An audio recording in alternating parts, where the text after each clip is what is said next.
Hi and welcome. Congratulations on downloading my new free ebook, which is entitled 5 Steps to Focus Your Game-Changing Actions. One of the things that I always find important to do with my students is to circle back with some video teaching after they've downloaded the PDF, because what I know from my own experience is life gets busy.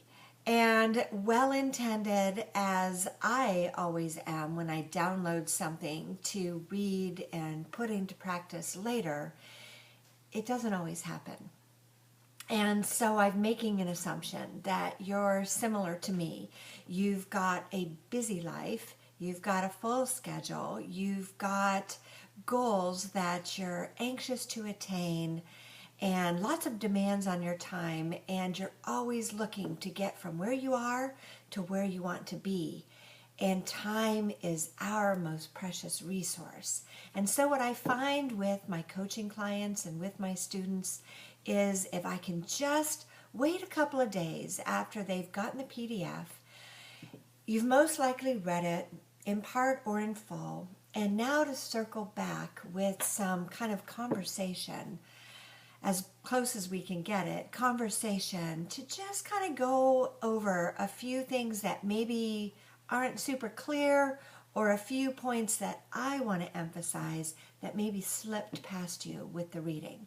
So let's get to it. I'm going to send you 5 videos over the next 5 days, today being day number 1, so that I can briefly speak to all these 5 steps to help you focus your game-changing actions. So the first step is the most important foundational thing, which is setting your key priorities. This is probably a subject that you've heard before. I want to tell you about a couple nuances that I want to emphasize. Number 1, if you haven't gone through this thought process yet, oh boy, this is going to be fun, and it's really something for you to set aside some quiet time to think through a few key questions. If you have already identified what your key priorities are, I recommend you also go through this little thoughtful exercise just as a way to check in, make sure that you have in fact captured those things that are most important to you.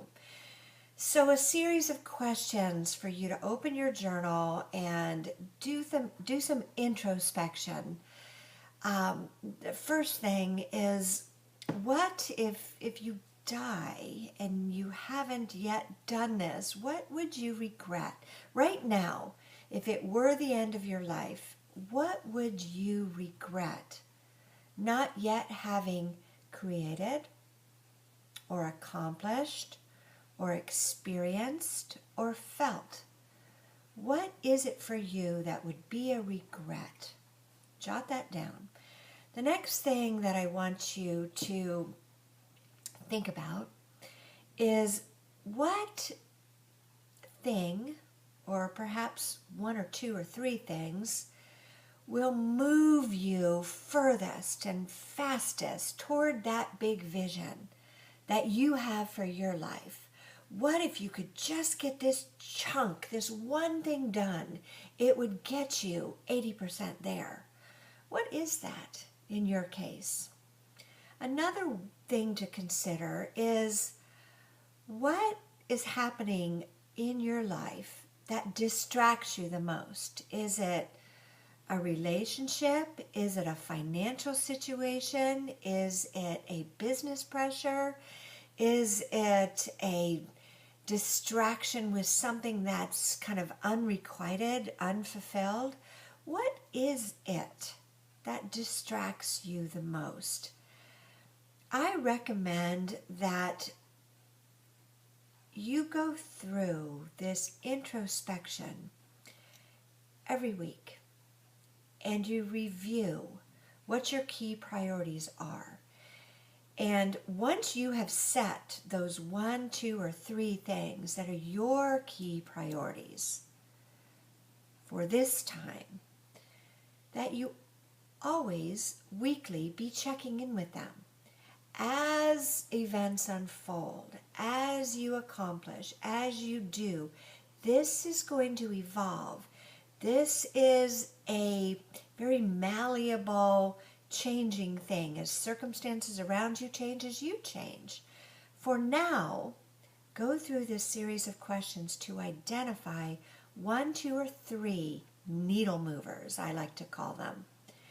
No more than 3.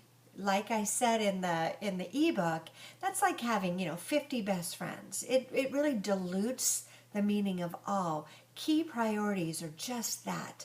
They're a real exclusive set. 1, 2, or 3 things that will make the most difference for you right now. Now, let me tell you a few words of caution here. The biggest hang up that most of my clients and students have is this fear, this question that what if I choose the wrong things? And that's really valid. You don't want to pick the wrong things and then go down the wrong path. I get that. This is why you're going to be reviewing and reflecting on this every week. I choose to do this review and this reflection on Sundays. That just works for me and my family and my schedule. Any day, any time of day that works for you is awesome. Pick a time, pick a day, commit to it in your calendar, and review and reflect on your key priorities. You may pick the wrong key priorities. You may. I have before. The great news is it's not terminal. The great news is with this weekly reflection, you're going to start down a path and then think, it's now becoming clear to me that's not my key priority. And so you're going to change it. You're going to treat these things seriously, but you're going to hold them loosely, meaning you're going to be dedicated, but you're going to be reviewing and as need be, not in a flibberty-gibbet way. I think you're clear. I'm simply talking about as need be, as events unfold, as you tune further in to what will make a difference. You're going to modify and build on and improve. So write these in pencil. Write them down every day. It's a small list. There's 1, 2, or 3 things. So you should have this list memorized really quickly. Write them down every day. How do they sound to you? Are they things that excite you? And then practice integrity between your calendar and how you spend your time and your key priority list. Be willing to rearrange. Be willing to say, how can I? We're going to get into the detail of that in our next couple of steps. For now, be sure that you're rock solid on your key priorities, the things that for you will move your life ahead most quickly to that vision that you have for your future. Treat them seriously, hold them loosely. You may be wrong right now, wrong with what you write down right now, but hey, that's okay. It is better to start and modify and morph and hone in on and get clarity through your action than to do nothing. So I wish for you to live joyfully, and I look forward to talking with you in step 2 tomorrow. Talk to you soon.